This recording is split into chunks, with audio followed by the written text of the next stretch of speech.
നമ്മൾ ഉദ്ധം സിംഗിൻ്റെ ഹൗസ് തപ്പിയാണ് വന്നിരിക്കുന്നത്. നമുക്ക് ഗൂഗിൾ മാപ്പിൽ കാണിക്കും, പക്ഷേ അങ്ങോട്ടുള്ള വഴികൾ വളരെ ചെറുതാണ്. അപ്പോൾ നമുക്ക് വണ്ടിയായിട്ടൊക്കെ അങ്ങോട്ട് പോക്ക് പാടായിരിക്കും. അപ്പോൾ വണ്ടി നമ്മളിവിടെ ഇട്ടിട്ട് ഞാൻ തന്നെ നടന്ന് നോക്കുവാണ്. ഒരു 400 മീറ്റർ നടക്കാനാണ് കാണിക്കുന്നത്. അപ്പോൾ അങ്ങോട്ട് നോക്കാം. അങ്ങോട്ടുള്ള വഴികളുടെ ചെറിയ വഴികളാണ്. വണ്ടികളുമായിട്ട് പോയി റിസ്ക് എടുക്കണ്ട.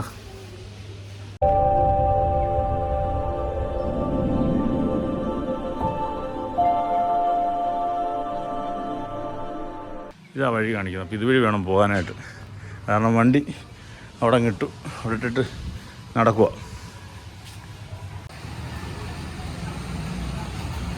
ഏകദേശം ഒരു 10-20 മീറ്റർ നടന്നു. ഇതുപോലെയുള്ള വഴികളാണ്. 2 സൈഡിലും വീടുകളാണ്, ചെറിയ കടകളുണ്ട്. പക്ഷെ വലിയ വണ്ടികൾക്ക് കുറച്ച് പാടാണ് തിരിയാനൊക്കെ. അപ്പോൾ ഇവിടെ ചെറിയൊരു വഴിയിലെത്തി. ഇവിടെ ബോർഡുണ്ട്, ഇവിടെ നിന്ന് പയ്യെ പോകണം. ഇവിടെ ഒന്നും അങ്ങനെ ആളുകളാരും വരുന്നൊന്നുമില്ല, ആൾക്കാരും കാണുന്നില്ല. അങ്ങനെ ആർക്കും അറിയത്തുമില്ലല്ലോ, അതായിരിക്കാം. നമ്മളിവിടെ നിന്ന് ഇങ്ങനെ പൊയ്ക്കൊണ്ടിരിക്കുക.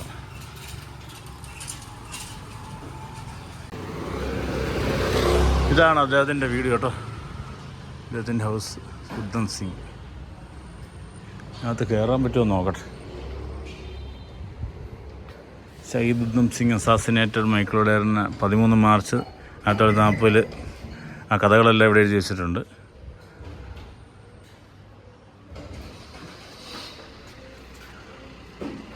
ഒരു ഓഫീസ് പോലെ സെറ്റ് ചെയ്തിരിക്കുന്ന അതുപോലെ എനിക്ക് തോന്നുന്നത്.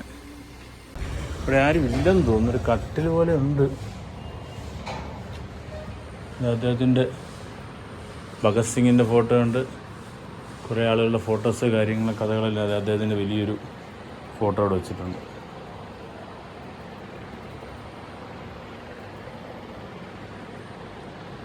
അപ്പോൾ ഈ ചെറിയൊരു ചുമന്ന കളറിൽ കാണുന്നില്ലേ, ഈ ചെറിയൊരു റൂം പോലെയുള്ള സാധനം മാത്രമേ ഉള്ളൂ ഇത്. പക്ഷേ ഇപ്പം ഇതിനകത്ത് എഴുതിയിരിക്കുന്നത് പഞ്ചാബ് സർക്കാരിൻ്റെ അണ്ടറിലാണ്.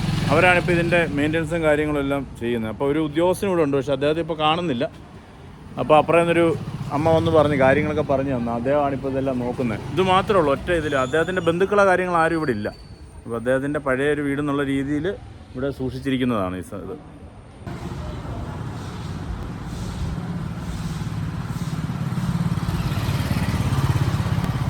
അങ്ങനെ നമ്മളിപ്പം സുനത്തിലെ ഉദ്ധം സിംഗിൻ്റെ നാട്ടിലാണ് നിൽക്കുന്നത്. നമ്മൾ ഉദ്ധം സിംഗിൻ്റെ വീട്ടിലും പോയി അവിടെ നമ്മൾ തിരിച്ച് വണ്ടിയുടെ അടുത്തെത്തി. ശരിക്കും ഈ സ്ഥലത്തിൻ്റെ പേര് പണ്ട് അറിയപ്പെട്ടിരുന്ന സ്ഥലം തന്നെയായിരുന്നു. പിന്നെ പഞ്ചാബ് ഗവൺമെൻറ് 2006 ഈ സ്ഥലത്തിന് പേര് മാറ്റിയത്. ഈ ഒരു അദ്ദേഹത്തിൻ്റെ പേരോട് കൂട്ടിച്ചേർത്ത് ഷഹീദ് ഉദ്ധം സിംഗ് വാല സുനം ഷഹീദ് ഉദ്ധം സിംഗ് വാല സിറ്റി എന്നാണ് ഇപ്പോൾ അറിയപ്പെടുന്നത്. അതുപോലെ ഇവിടുത്തെ റെയിൽവേ സ്റ്റേഷൻ, അതിൻ്റെ പേരും ഉദ്ധം സിംഗ് വാല റെയിൽവേ സ്റ്റേഷൻ എന്നാണ്. പിന്നെ IT അങ്ങനെ സ്കൂളുകൾ, കോളേജുകൾ, ഒത്തിരി സ്ഥലങ്ങൾ അദ്ദേഹത്തിൻ്റെ പേരിൽ ഇപ്പോൾ ഉണ്ട്. ഉദ്ധം സിംഗ് നഗറിൽ നിന്ന് ഞങ്ങൾ നേരെ എത്തിയത് പട്യാലയിലേക്കാണ്. പട്യാലയിൽ ഞങ്ങൾ നേരെ ശ്രീ ദുഃഖ നിവാരൺ സാഹിബ് ഗുരുദ്വാരയിലെത്തി. 1942 പൂർണ്ണമായും മാർബിളുകൾ കൊണ്ട് തന്നെ പൂർത്തിയാക്കിയ ഒരു ഗുരുദ്വാരയാണിത്. പട്യാലയിലെ ശ്രീ ദുഃഖ നിവാരൺ സാഹിബ് ഗുരുദ്വാര. പേര് പോലെ തന്നെ കഷ്ടപ്പാടുകൾ ഉന്മൂലനം ചെയ്യും എന്നതാണ് ഇതിൻ്റെ അർത്ഥമാക്കുന്നത്. ശാന്തമായ ഒരു അന്തരീക്ഷവും സമാധാനവും ഒക്കെ നമുക്ക് ഇവിടെ വന്നു കഴിഞ്ഞാൽ ഫീൽ ചെയ്യാൻ സാധിക്കും. അതുപോലെ തന്നെ ഇവിടുത്തെ പ്രധാന ഒരു പ്രത്യേകത ഈ സരോവരത്തിലെ ജലം രോഗശാന്തിക്ക് ഗുണകരമാണെന്നുള്ളൊരു വിശ്വാസമാണ്. പഞ്ചാബിലെ തന്നെ പ്രശസ്തമായ ഒരു ഗുരുദ്വാരയാണ് ഈ പട്യാലയിലെ ദുഃഖ നിവാരൺ സാഹിബ് ഗുരുദ്വാര.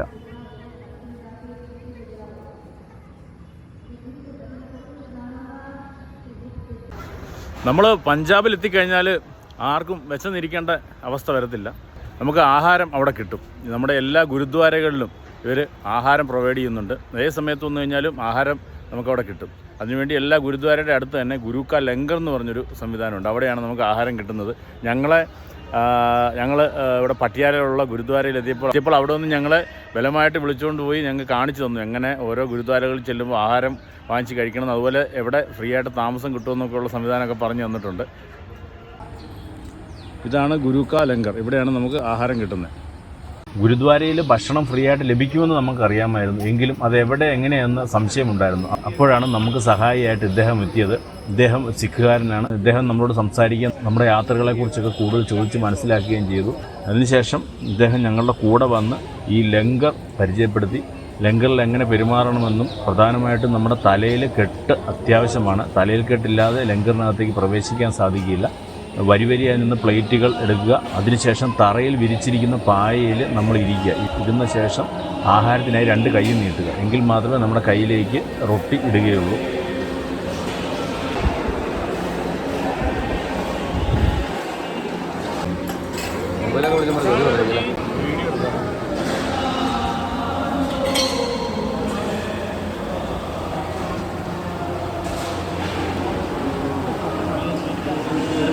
അതിനുശേഷം പാത്രങ്ങളെല്ലാം കഴുകി വൃത്തിയായി അതാത് സ്ഥലങ്ങളിൽ വെക്കുക. അദ്ദേഹം വളരെ വിശദമായി ഗുരുദ്വാരകളിലെ ലങ്കറിൽ എങ്ങനെ പെരുമാറണമെന്നുള്ളത് നമ്മളെ പഠിപ്പിച്ചു തന്നു. അതുപോലെ തന്നെ അദ്ദേഹം ഞങ്ങളോട് പറയുകയുണ്ടായി, ഈ യാത്രകളിലൊന്നും നിങ്ങൾ വണ്ടിയിൽ തന്നെ കിടക്കേണ്ട ആവശ്യമില്ല. എല്ലാ സ്ഥലത്തും ഗുരുദ്വാരകളുണ്ട്. എല്ലാ ഗുരുദ്വാരകളിലും താമസിക്കാനുള്ള സൗകര്യവും ലഭ്യമാണ്. നിവാസം എന്നാണ് അറിയപ്പെടുന്നത്. ഈ നിവാസികളിൽ ഫ്രീ ആയിട്ടും താമസം ലഭ്യമാണ്. പൈസ കൊടുത്തും താമസം ലഭ്യമാണ്. അദ്ദേഹം അതും നമ്മളെ കാണിച്ചു തന്നു. അങ്ങനെ ഞങ്ങൾ ഈ നിവാസിലെത്തി അവിടെയുള്ള ഓഫീസിൽ നമ്മുടെ ID കാർഡ് കാണിക്കണം. ID കാർഡും കുറച്ച് വിവരങ്ങളും നൽകിയ ശേഷം നമുക്ക് അവർ റൂമും നൽകും. അങ്ങനെ ഞങ്ങൾ ഇവിടെ എത്തി. അന്ന് രാത്രി കിടന്നത് പട്യാലയിലെ ഈ ഗുരുദ്വാരയുടെ നിവാസിലാണ്. റൂം കിട്ടി. നമ്മളിപ്പോൾ എടുത്തിരിക്കുന്ന AC ആണ്. AC 4 പേർക്ക് 500 രൂപ. AC room. നോൺ AC ആണെങ്കിൽ 300 രൂപ. എന്നാലും 500 രൂപ.